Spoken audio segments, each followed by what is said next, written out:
রাজ্যের নবগঠিত সরকার প্রতিশ্রুতি ও প্রচারের সরকার।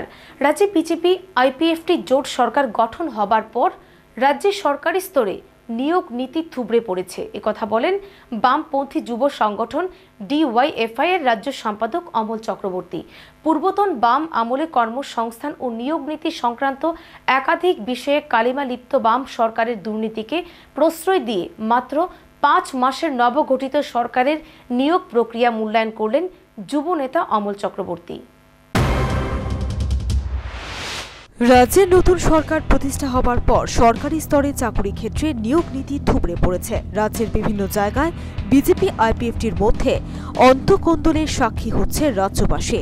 এসএফআই নেত্রী নীলাঞ্জনা রায়ের উপর হামলা চালায় বিজেপি আশ্রিত দুষ্কৃতীরা। রাজ্যের নবগঠিত সরকার গোটা রাজ্যে সন্ত্রাসের বাতাবরণ কায়েম করেছে। সোমবার আগরতলা ছাত্র যুব ভবনে আয়োজিত এক সাংবাদিক সম্মেলনে বিজেপি আইপিএফটি সরকারকে এভাবেই কটাক্ষ করলেন বামপন্থী যুব সংগঠন ডিওয়াইএফআই এর রাজ্য কমিটির সম্পাদক অমল চক্রবর্তী।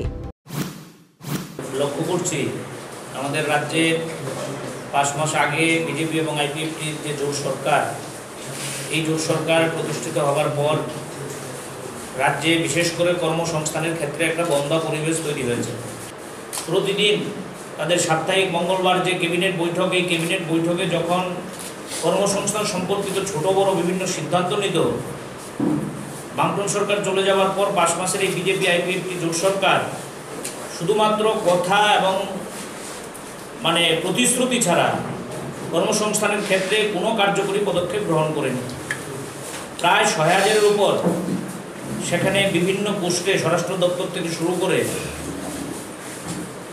ইন্টারভিউ নিয়ে প্রায় ফাইনাল করে রেখেছিল বামফ্রন্ট সরকার।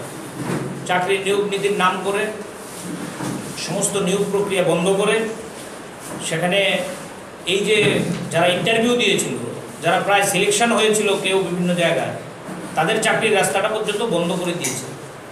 আমাদের কাছে প্রাথমিক খবর হচ্ছে এই সংখ্যা হচ্ছে প্রায় 8,000-এর উপরে। অমলবাবুর ভাষায় গত রবিবার টিপিএসসির পরীক্ষা বাতিল করা হয়েছে সরকারের নির্দেশে। ফলে দূর দূরান্ত থেকে পরীক্ষায় অংশ নিতে আসা ছাত্রছাত্রীদের হয়রানির শিকার হতে হয়েছে, যা কিনা কোনোভাবে মেনে নেওয়া যায় না। আপনারা লক্ষ্য করবেন অনেক খবরের কাগজই, অনেক মিডিয়া এটাকে অলরেডি নিউজ করেছে।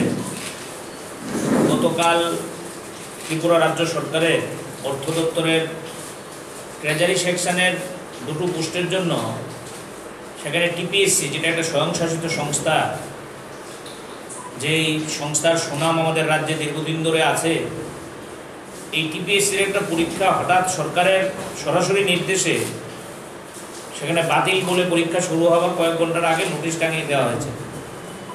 এই অভূতপূর্ব এবং নজিরবিহীন ঘটনা আমাদের রাজ্যে এর পূর্বে ঘটেছে বলে আমাদের জানা নেই।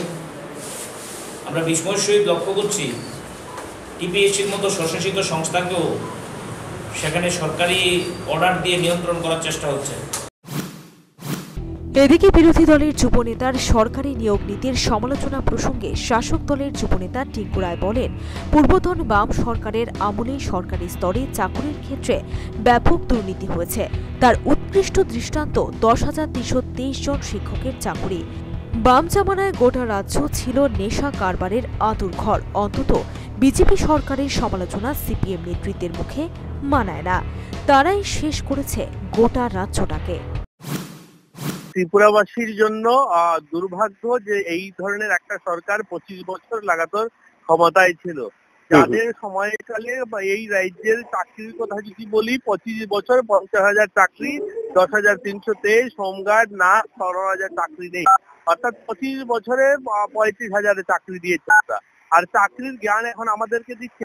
যে শিল্পটা তৈরি করে গেছে, যে শিল্পের মাধ্যমে সিপাহী জেলা ওনাদের যে একদম শ্রদ্ধ সাদা ধূপধূপে ত্রিপুরা মুখ্যমন্ত্রী ছিলেন, যাকে এত সুনামধন্য মুখ্যমন্ত্রী, ওনার জেলা থেকে সরকার হিমশিম খাচ্ছে, প্রতি হাজার হাজার কিলো গাঁজা ধরতে হচ্ছে।